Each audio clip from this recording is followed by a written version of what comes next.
Help support AMTV by becoming a patron, an AMTV staff member, and following us over on Twitter. In the last hour, allegations have emerged in a newspaper about a BBC presenter. We can also confirm a male member of staff has been suspended. It is a very difficult and complex situation. BBC News has spoken to a young person in their early 20s who says they felt threatened by the same BBC presenter. Hi there guys, it's Adam Martyn here, and welcome back to another video, and this time we're going to be discussing a report that has come out regarding the BBC, specifically some of the stars or former stars at the BBC. It might be quite a bit of a downbeat one, but I think this is actually quite important to discuss and talk about. I think it's been no secret in the news of recent years about the actions of certain personnel at the BBC, namely some stars, some presenters. Some of the things that have come out, some would argue, are more minor in comparison to others. Big names involved include presenter Hugh Edwards, which I think was a huge shock to millions of us around the nation regarding that, because he as a newsreader has led us through some of the most historic occasions in the UK's time over the last few decades. There's also more historical ones, including when Russell Brand was working at the BBC in the late 2000s and early 2010s, as well as a slew of other things. Some things are to do with presenters who are part of shows that are made for the BBC, for example, Greg Wallace in MasterChef. Now, from my understanding, this show is made by a third-party production studio for the BBC, but nevertheless, it's still come under fire as part of the BBC's conduct. So from BBC News, or the BBC itself, but BBC News is editorially independent, I believe, from the BBC itself. It says, some BBC stars behave unacceptably, says this report. Now, this has been published by Ian Youngs, the culture reporter, and it begins like this. A small number of BBC stars and managers behave unacceptably at work, and bosses often fail to tackle them, a report into the broadcaster has found. The review, commissioned by the BBC's board in the wake of the Hugh Edwards scandal, concluded there is not a widespread toxic culture, but that there is a minority of people whose bad behaviour is not addressed. So, obviously, you're taking the word from this report. There's no widespread toxic culture. That at least is a good thing. There are plenty of workplaces out there, especially in the entertainment industry, and believe me, in my time as an actor, I've sadly been privy to one or two of those toxic cultures, but they do exist. So it seems like the report's summing up that this is a small minority of people causing this bad behaviour. It's sort of the case there's always a few bad apples that are spoiling the tree, so to speak. That's not to downplay the severity of what's gone on. In response, the BBC said it would introduce reforms, and its chairman, Samir Shah, said he would draw a line in the sand. He told presenters, after today, let me state it clearly.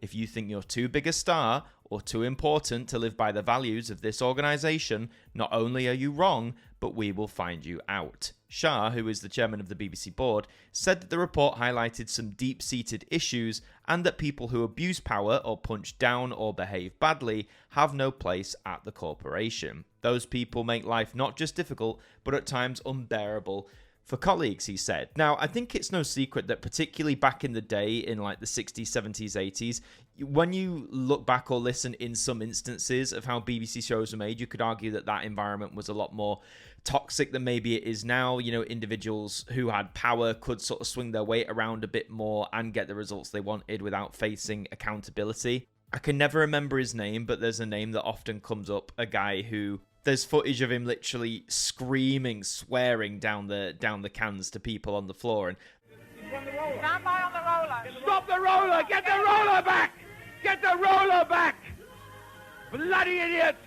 Yes, I know TV, especially live TV, can be a high-pressure environment, but it's still never an excuse, at least in my book. Whilst most staff are respectful, he said there continues to be pockets in the organisation where this is not the case. There is a minority of people whose behaviour is simply not acceptable. There are still places where powerful individuals on and off screen can abuse that power to make lives for their colleagues unbearable. The report makes several recommendations that prioritise action over procedural change, and that is exactly right. It also addresses some deep-seated issues, for example, the need to make sure everyone can feel confident and not cowed about speaking up. And this is a huge problem, I feel, that hasn't just persisted in the BBC. I imagine it happens in a lot of big media organisations like this. It's all well and good you coming out and saying, okay, We've acknowledged that there's been fault, but, you can speak up. You can talk to someone about it. But what if that someone, for example, that is causing you grief is your immediate superior, is the person you would go to in situations like that?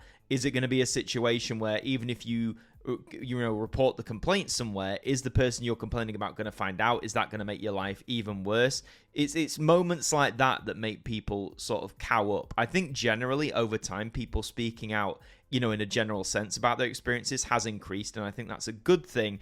But I think the procedures, and I'm not just saying about the BBC, in a lot of areas around the media industry, isn't perfect just yet. Prioritising action over procedural change, the proof will be in the pudding there. Actions do speak louder than words, and we can only hope that that is the case.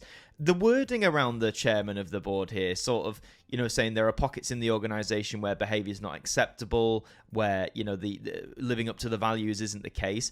Some would say he can partly be talking about, the retrospective things that have happened, the stuff with Hugh Edwards, the, past stuff with Russell Brand or other people like Tim Westwood, etc., etc. But it's a bit unclear to me. It sort of implies, as he says, that there are still pockets that are happening, but is this happening now? Were the people on the board or whoever conducted this report, are they aware of people who are still at the BBC who are causing such grief? No names have been mentioned in this article yet. We'll see if that happens further down the line. The report heard from 2,500 BBC staff members and freelancers and concluded that the corporation does not have a toxic culture overall and that many workers feel the culture has improved in recent years. But it found there was a minority of people who behave unacceptably and whose behaviour is not addressed. These people work in both on and off air roles. They're dotted across the organisation in different functions and departments. They're often in positions where power can be abused, the report said. And the BBC is a huge organisation, and yes, it has various different departments, has various different functions, whilst arguably the on-camera presenters or the on-camera hirees of the BBC often get the most coverage, again, like, your Greg Wallace, your Hugh Edwards, stuff like that. There is so much grief that happens behind the scenes in the media industry, particularly people who you don't see on camera, people who are in higher up positions. Even though they are small in number, the behaviour creates large ripples which negatively impact the BBC's culture and external reputation. The BBC has shown inconsistent execution when it comes to dealing with poor performance and bad behaviour over the years, it said. Most presenters were seen as good to work with and respectful, the report added. And yes, in terms of dealing with it, the BBC has not always done the best job in handling that. The whole Jimmy Saville situation, which, all the incidents there go back decades, but when that was uncovered about 10, 12 years ago, the initial handling wasn't the best. The whole handling of the Hugh Edwards situation arguably wasn't handled in the most swift way either. But the authors heard examples of well-known names not being held to account for poor behaviour. The report did not publish the names of anyone accused of bad behaviour, there you go, but said some presenters' names were mentioned separately by several different employees. We also heard of untouchables who work behind the camera or microphone, it said. The perception was that senior management would turn an eye to poor behaviours when productions were award-winning or attracting large audiences. This is something that isn't just in TV, we've heard about this in Hollywood as well, or, in the movie-making industry, but it is such an awful thing when just because, a show might be doing really well, or if productions are going to win awards or are touted to win awards, that some people in senior management supposedly turn an eye to these poor behaviours. It's never okay. It's not acceptable. The report also said it had heard instances of unreasonable behaviour from employees to their managers, such as sending abusive emails, behaving aggressively in meetings, or even making inappropriate comments that they get away with, and managers or colleagues should feel able to intervene. And I think this is it. It's this thing of intervening. A lot of people, for whatever reason, feel like they can't or they just don't intervene. That is one of the problems initially. And this whole area, of untouchables, I think this sadly is something that has stemmed from the old days of TV, that there probably were people who were openly talked about as being untouchable, that you can't go against them, otherwise your career's over, that sort of stuff. And it's such a shame to see that this still exists in some form now. The BBC Director General, Tim Davie, welcomed the clear, practical recommendations that we are committed to implementing at pace. The reforms include a more robust disciplinary policy, I think that's a must, a strengthened code of conduct, improved mechanisms for staff to complain without fear of reprisals. I sort of talked about this before. This absolutely has to come into effect, 1000%. A Call It Out campaign to promote positive behaviour and allow staff to speak up. a hotline to make complaints, updated contracts for new employees to set out clear expectations around behaviour. Well, yes, that goes both ways for the employees and the people hiring the employees as well. The culture sec, Lisa Nandy, said there is no place for abuse or harassment in any workplace, and BBC staff, alongside the public, rightly expect the very highest standards from their national broadcaster. I welcome the public commitment made by the BBC leadership to act on the conclusions of this report. They must now implement an action plan to address the recommendations without delay. The government considers it a moral imperative for the BBC to get this right. And I mean, yeah, I think she is right on this one, because the way the BBC occupies this very unique space in the UK TV industry, and for just, the TV industry as a whole, they have to get this right. They've had blunder after blunder over the last decade with all the various things that have come out. Again, the historical stuff with Jimmy Saville, now the historical stuff with Russell Brand, the Hugh Edwards scandal situation. The fact that in these last 10 years, things have kept coming out, specifically relating to people who are associated with the BBC, whether they were directly employed by them or not, is not a good look for the Beeb as a whole. It's not a good look for the organisation.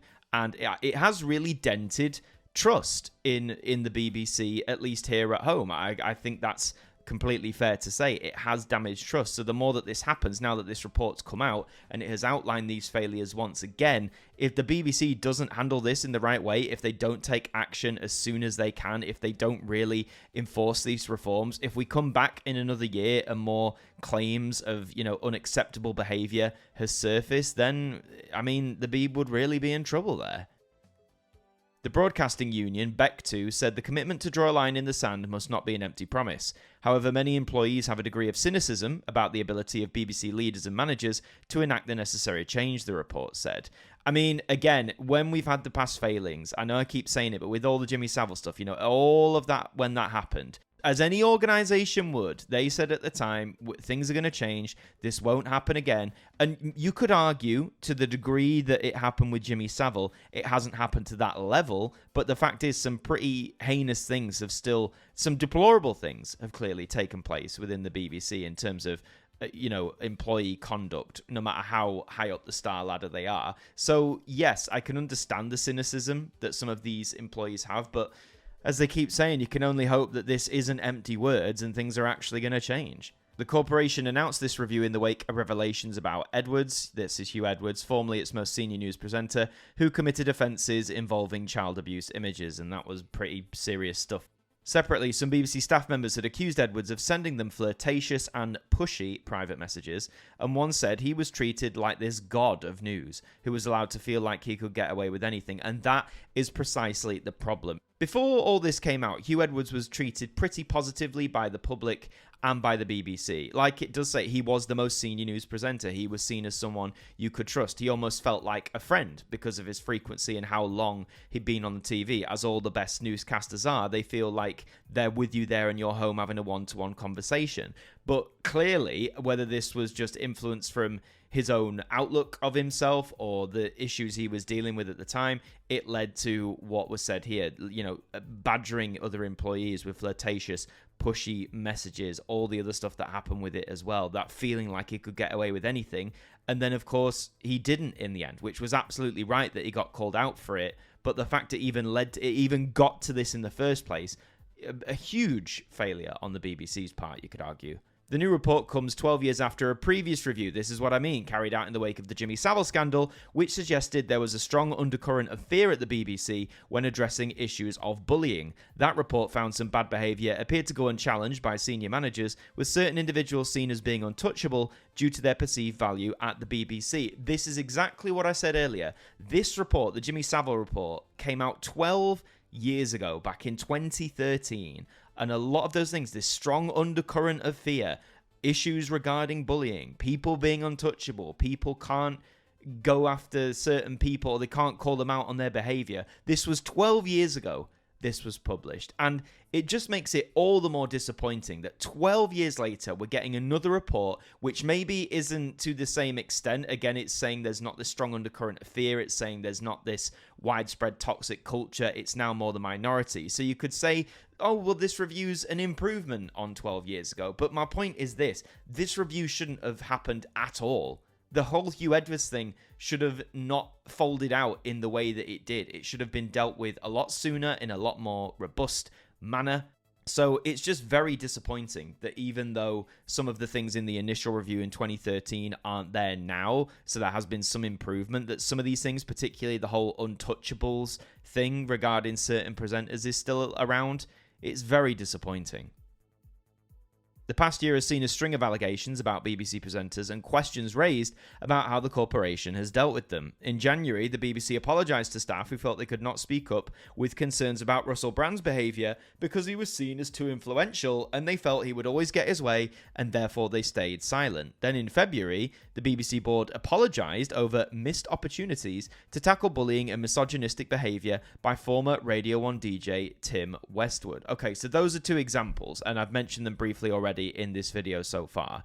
This whole idea, you know, people thinking that others are too influential, we're talking now back in like the late 2000s, early 2010s. Yes, times were different, but that doesn't mean that the higher-ups at the BBC couldn't have intervened. And that whole fear of maybe thinking, well, maybe Russell Brand at that time is too influential. Maybe he would have got his way, and I'm very certain he did on many occasions. And the fact that we're talking about it retrospectively, you know, sort of saying it's missed opportunities. I mean, yeah, that is the understatement of the year. They were missed opportunities, and all the more shame for them not being acted on the time. Jermaine Jenas, who presented the One Show and appeared on Match of the Day, was sacked last summer following complaints about workplace conduct. Yes, he was another one. And then Greg Wallace stepped aside as MasterChef co-host after allegations including inappropriate sexual comments by 13 people who work with him, which he has said are all not true. To be fair, Greg Wallace has not helped himself in the aftermath of that. What was the phrase he said? The certain middle-class women of a certain age. He really shot himself in the foot in trying to defend himself there. Two Strictly Come Dancing professionals, including Giovanni Panici, did not return for last year's series, with the BBC upholding some of the complaints against him, but clearing him of the most serious allegations. I mean, this is it. Like it says, there's been problem after problem after problem with regarding people who were associated or directly employed by the BBC. This air of power, this air of arrogance almost, that they could seemingly, you know, in the old stories of old Hollywood, seemingly they could do no wrong. They could do whatever they wanted. It wouldn't be seen as bad behavior. They'd get away with it. This was happening. It is recently, you know, as a year, 2 years ago at the BBC, our national broadcaster. And you might feel like I'm sort of going over some similar points here, but I can't stress to you enough how disappointing it is to read all this. You know, our national broadcaster, something that, you know, generally in terms of its output, what it can represent, what it can do, I can often find myself very proud of. But it's things like this, you know, just in terms of how situations were handled, things that went ignored or turned a blind eye. It's things like this that just make me really disappointed and sad, because the BBC shouldn't be like this. No media organisation should be like this. There was a follow-up article as well. This was done by Katie Razzle, who's the culture and media editor. And the question here is, will bad behaviour now be called out? Well, we can only hope. She highlights that the anger from Samir Shah, the chairman, was obvious. Apparently his voice shaking with fury as he delivered his message about change. Further on, talking about the whole situation, it says, all organisations have bad apples, but the power dynamics in a media company are multi-layered. Well-known presenters, for example, can wield extraordinary influence, as well as behind-the-scenes editors and managers. Then there is the issue of an industry that often relies on freelancers. This is so true. They have even less power.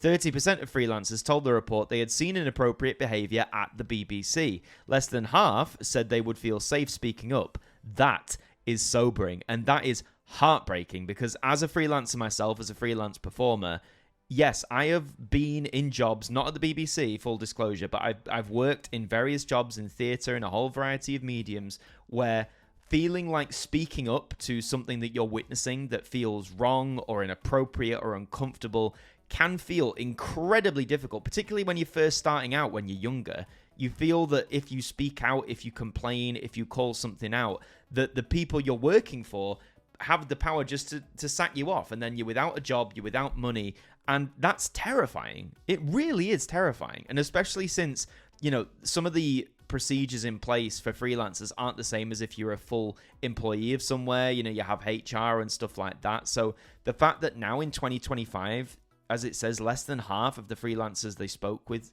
said they'd feel safe speaking up, it's horrifying. Equally, in BBC News and Current Affairs, only 48% of staff who answered a recent survey said they thought the corporation dealt with bullying and harassment concerns appropriately. That's less than half. Less than half, man. And again, this is 12 years after the Jimmy Saville report. We have a zero tolerance of bullying. And yet less than half of your staff in the News and Current Affairs department who were surveyed feel that how you deal with that's appropriate. Again, it just gets more disappointing as we go. It's all about power imbalances. Will BBC employees ever feel confident that the organisation will really have their backs if they decide to complain? My sense is that the biggest consideration when deciding whether to make a formal complaint is the fact that the person you are complaining about will be told that you've done so. If that person is your boss or a close colleague, how can you be sure that it won't have an impact on your career? I said this earlier. If you're complaining about your boss and they find out, they might have the influence, the ability to blacklist you from a whole manner of things. And that's why people don't speak up. Equally, if you don't take formal action, then there's a perception that offenders consistently get away with bad behaviour. There are rumours and stories about particular individuals inside the BBC, just as there are in all organisations. That's a tantalising line. The proof, perhaps, of whether these new policies are working will be whether the small number of people whose names are often raised internally, accused informally of bad behaviour, will now face more scrutiny, whether colleagues will feel confident to raise a formal complaint.